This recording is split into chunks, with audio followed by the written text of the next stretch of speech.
The network has been terrible today. Thank you, Abiba.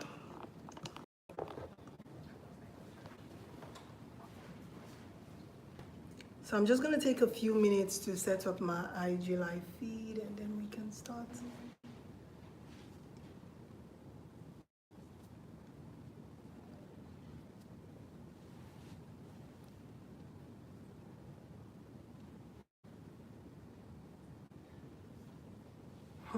The drama today is not going to be easy. I'm finding it difficult to get on my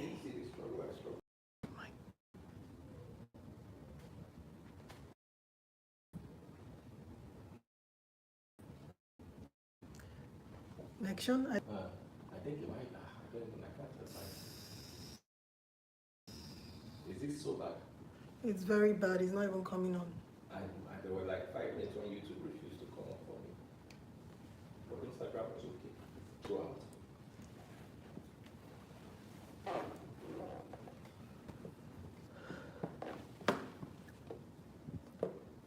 We're having trouble starting.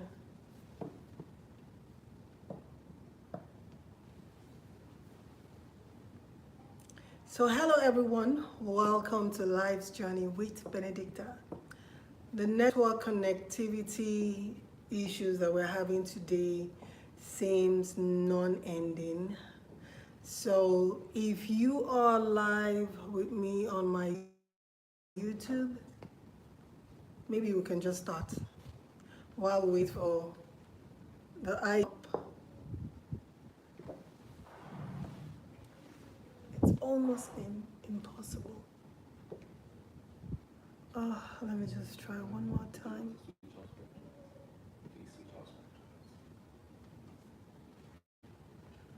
What did you use? Was it SpectraNet you used? SpectraNet I used this one.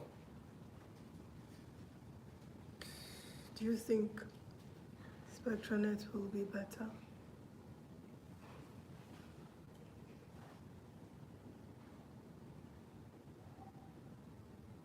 Okay, wait, it's up. She shouldn't switch it up. Abiba, thank you. Don't switch it. I think it's up. Finally, my IG live feed is up.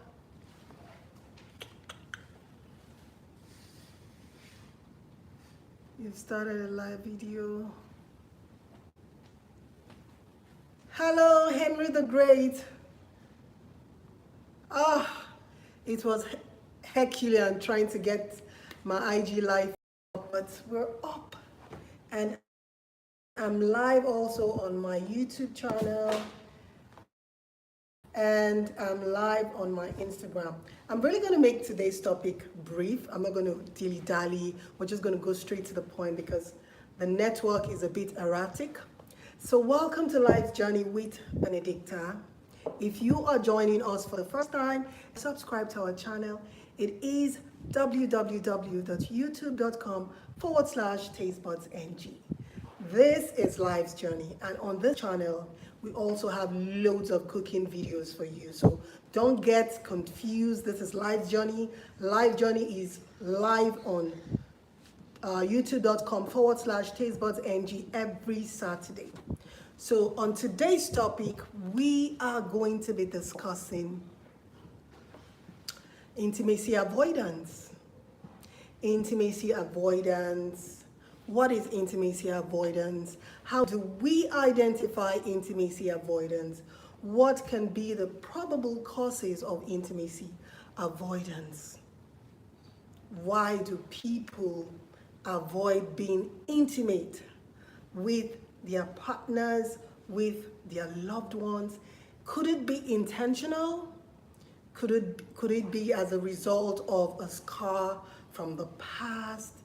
We're going to be discussing all of this. And if you have had a previous experience or a similar experience, I'd like you to tell us what it felt like or how you learned to from it. So thank you, Henry the Great, for joining in. Oliyemi.aina, thank you for joining in. That is when we say there is a situation of intimacy avoidance. I know a lot of us, or some of us, might have been in a situation like this in the past, where you are in a relationship and you find out that your partner doesn't tell you how they feel about you, with you. And you often wonder why this is. You tell them how you feel about them, you try to show them, but you notice that these feelings aren't mutually, they aren't reciprocated. And you often wonder, is it that they do not love you? Is it that it's a one-sided relationship? Is it that they love you, but they do not know how to physically communicate how they feel about you? So there are ways in which we can go about understanding the situation. But the first step is identifying it. You first of all have to identify that there is a problem before you go about solving the problem. So how do we identify that there is a problem of intimacy avoidance? One, you are in a relationship, you tell your loved one frequently, verbally, how you feel about them. They don't say that to you. You try to create opportunities to be physical with them. Hello, Binta_Ghana. Thank you for joining in. So when you try to create situations to be physically involved with them, either cuddling, holding hands, taking walks, netting, whatever it is, find out that they are always avoiding situations like this. They'll rather be on their own than be close to you, because they do not want to have a situation whereby there will be physical confrontation, or there will be some sort of physical contact.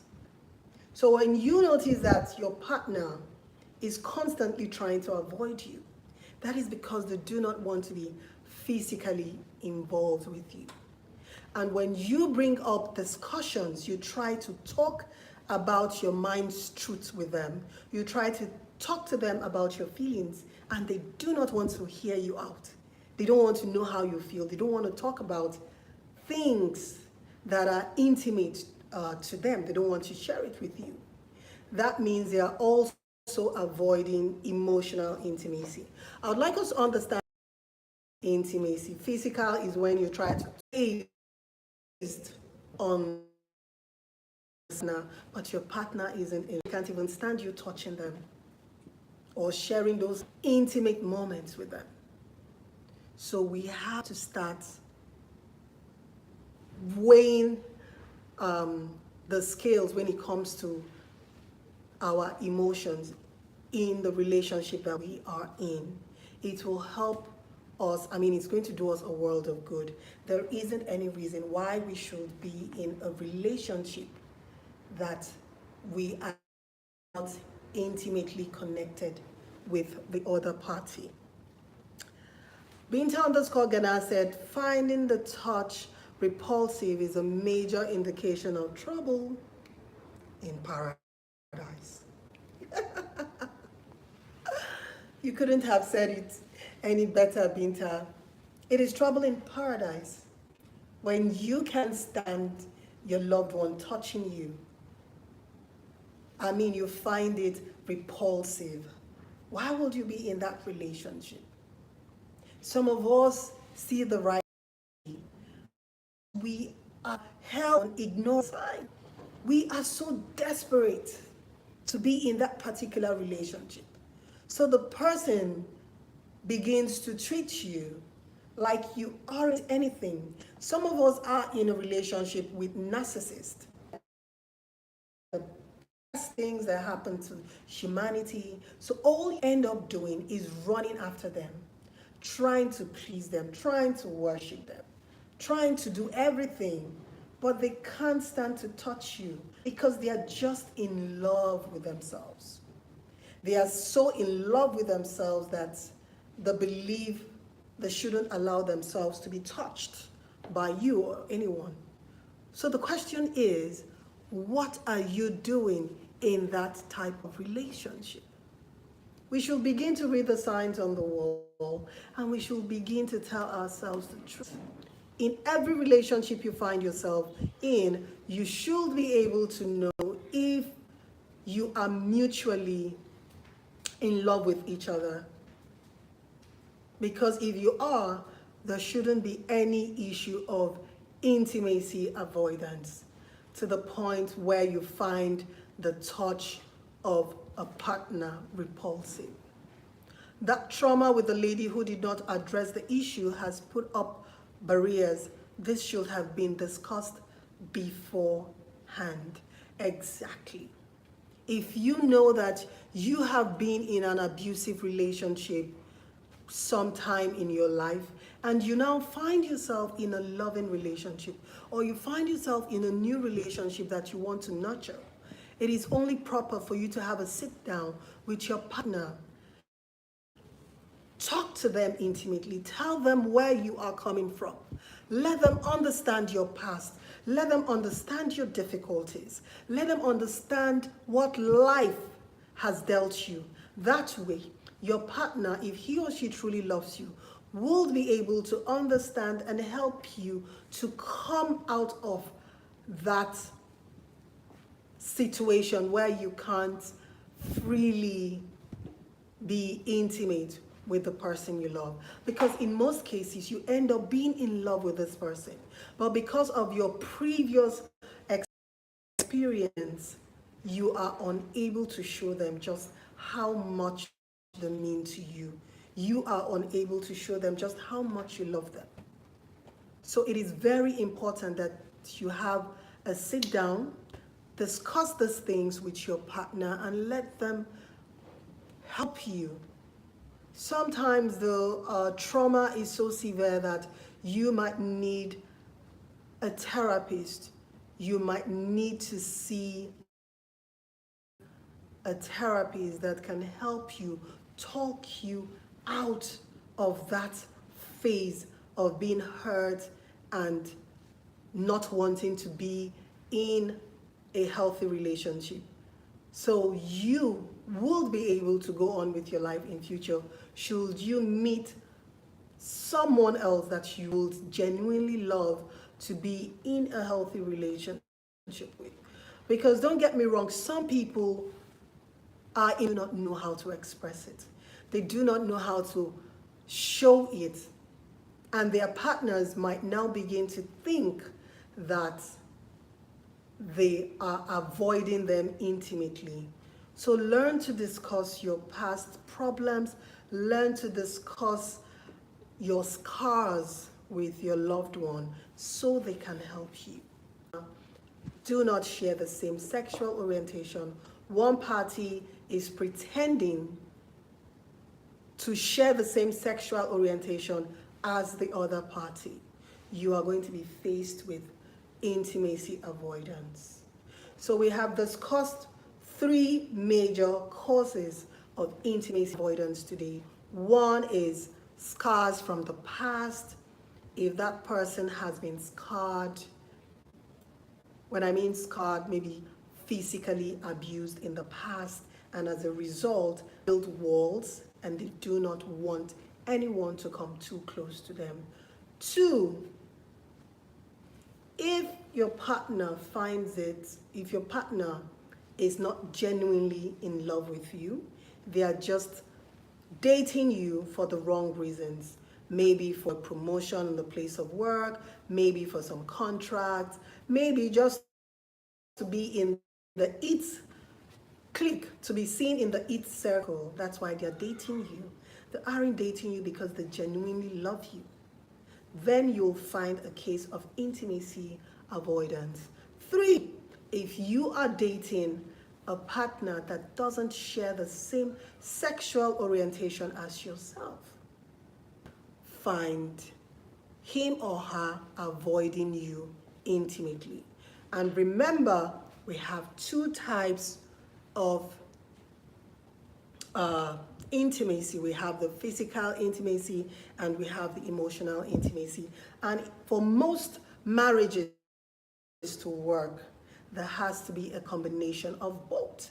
You have to be physically intimate with your partner, being able to touch, cuddle, and do all those physical things, and you have to be emotionally intimate with your partner. Being able to speak your truth now doesn't necessarily mean physical contact. There are some people that are a relationship with, let me say, there are some couples, yeah? A husband and a wife. I'm going to use that as an example. This is a husband and a wife situation. The husband has this female colleague at work that he discusses everything that happens to him in his life. He tells this female colleague about his family issues, his failed love relationship issues, his business plans. He would ask this female colleague for advice. He will spend long hours talking to this female colleagues physically or on the phone, things that he cannot share with his wife. He finds himself discussing these things with his female colleague. And then the wife accuses him of cheating on her. And his excuse is, I have never been physically involved with this woman. Yes, that is the truth. You have never been physically involved with this woman. But I tell you today that you can emotionally cheat on your partner, even if it isn't physical. It's not only when you do the physical do that you have cheated. Sometimes you have that person that you're so emotionally connected with. There is nothing you do that you would not discuss with this person. You're so emotionally in sync with this person, but you haven't had any form of physical intimacy. To me, that is cheating. That is another form of cheating. Because for a union to thrive, for a relationship to thrive, there has to be a balance of emotional and physical intimacy. So please, sit down today and ask yourself, I am in a relationship. Am I physically and emotionally connected with my partner? If the answers are no, you are physically connected, but you're not emotionally connected, something is wrong somewhere, something is missing. It is important that you endeavor to get both status right. Be physically and emotionally in sync with your partner. In order to avoid intimacy avoidance, there has to be physical connection between you and your partner. Don't make it a habit of having someone out there that you can discuss everything that happens in your life with. Don't make it a habit that you have someone out there that you can discuss your truth with, other than that person that you are emotionally entangled with. Be it your wife, be it your fiance, be it your fiancé. Let that person you claim to be emotionally involved with, in person, you are physically involved with. It is very important in order for your relationship to work, for it to thrive. You have to be physically and emotionally in sync with your partner. And remember, it is not only when you cheat physically that you have cheated. You can be emotionally cheating on your partner. So if you've been doing that unconsciously, I'm here to tell you today, it's only going to take a matter of time before the emotional cheating will lead into the physical do. So please, be emotionally and physically in sync with your partners. Hello, Clement738. Thank you for joining in. Henry_the Great 2000. True words. Yep. True words. Freddie Lion King. Facts. Chama_youth34. Thank you. Binta_Ghana said, Have no shame in what took place, as your loved ones should not have a judgmental stance. Exactly. Your loved one shouldn't have a judgmental stance. If he does have a judgmental stance, then he genuinely doesn't love you. Because if he does, he would understand where you're coming from, and he would or she would be the first person to help you get past that problem. I'm going to take comments from the YouTube. Charlie's Epic. Hello, Dicta. I hail Charlie's Epic. Thank you for joining in. Hello, Tastebudz. Lester Beauty. Hello. Thank you for joining in. Charlie's _ Epic said, sometimes you stay because of the children. I understand. Sometimes we stay in a loveless union, in a loveless relationship, in a loveless marriage that is devoid of physical and emotional intimacy because of the children. Charles Epic said, closed mouth, the said, is closed destiny. Therefore, I encourage every woman to speak.